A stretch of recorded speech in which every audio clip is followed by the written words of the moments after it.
Welcome. So, you've got the basics of SQL down, but you're ready to really take it to the next level. Well, you're in the right place. In this explainer, we're going to cover the kinds of advanced concepts that separate the pros from the beginners. Everything from combining datasets to making your queries fly, all while keeping your data safe and sound. So that's the big question, right? How do you actually do it? How do you take a standard query and turn it into something that's not just powerful, but also lightning fast and, bulletproof against some really common threats? That's exactly what we're going to break down today. Here's our game plan. We're going to build your skills up step by step. We'll start by looking beyond just single queries, then we'll get into how to merge totally different data sets. From there, we'll tackle the huge challenge of taming massive tables before getting into the absolutely crucial skills of speeding things up and locking them down. And finally, we'll put it all together with a look at the entire SQL command toolkit. Let's jump in. First up, beyond a single query.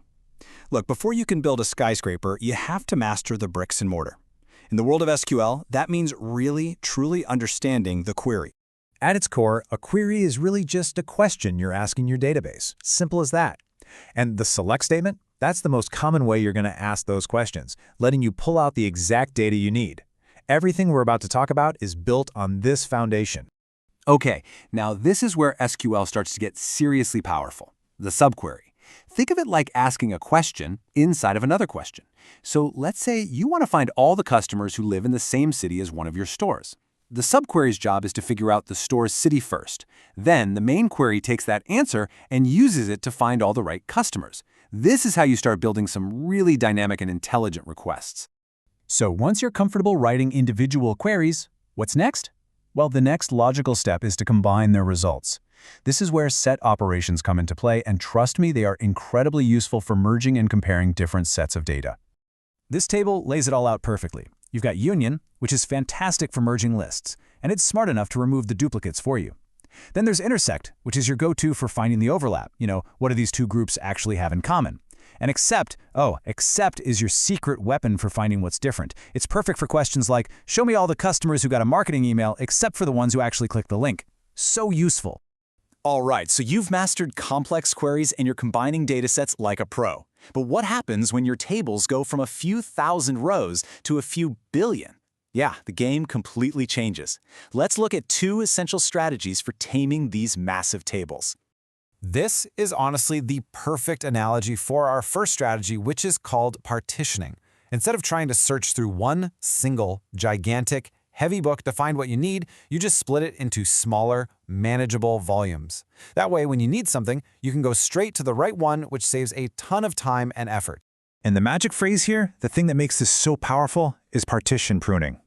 When you split a table into smaller pieces, say by date or by region, the database gets smart. It knows it only needs to scan the chunks that are actually relevant to your query. It literally just ignores the rest.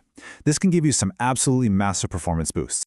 Our second strategy, denormalization, is all about making a strategic trade-off. What you're doing is intentionally duplicating some data to avoid complex joins, which makes your read queries way, way faster. But, and this is a big but, it comes at a price: data redundancy.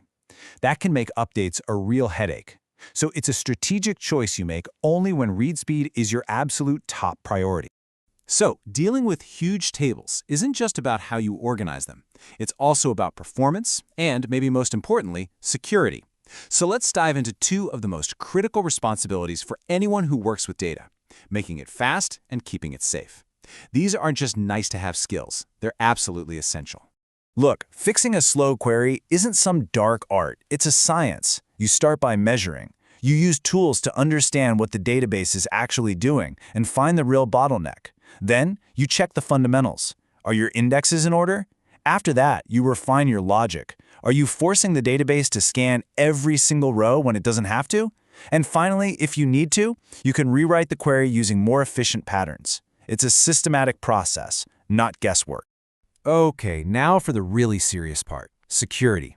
SQL injection is a huge threat where an attacker can actually sneak malicious commands into your queries. And I want to be clear, this is not some obscure theoretical risk. This is a real-world vulnerability that has been behind some of the biggest data breaches you've ever heard of. Preventing it is completely non-negotiable. So how do you defend against this? Well, the number one primary defense is to use something called parameterized queries.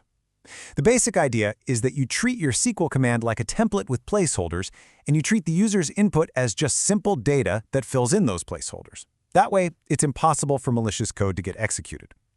The most important takeaway here is that last point. You never, ever build your queries by just mashing strings together with user input.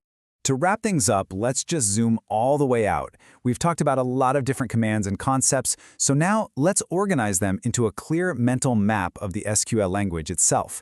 This will really help you see how all these different pieces fit together. You see, pretty much every SQL command you'll ever write fits neatly into one of these 4 categories. Think of it like building a house. DDL commands are the architect's blueprints. They create and alter the structure. DML commands are for moving the furniture around, selecting, inserting, and updating the data inside. DCL is your security system, granting and revoking access. And TCL is like your project manager, making sure operations either succeed or fail as a single unit. And you know, speaking of building that solid DDL structure, it's often the little things that make the biggest difference. A perfect example is the default constraint. It's a super simple feature that can save you so many headaches by automatically filling in a value if someone forgets to provide one. It's all about ensuring that data stays consistent and clean from the very beginning. Finally, let's look at the actual tools inside your toolkit. These are the operators you'll be using inside your DML queries to actually manipulate and compare data. You've got your basic arithmetic, your comparison operators, your logical operators like and or, the powerful set operators we just talked about, and all these other special purpose tools. This is how you bring your logic to life. And there you have it.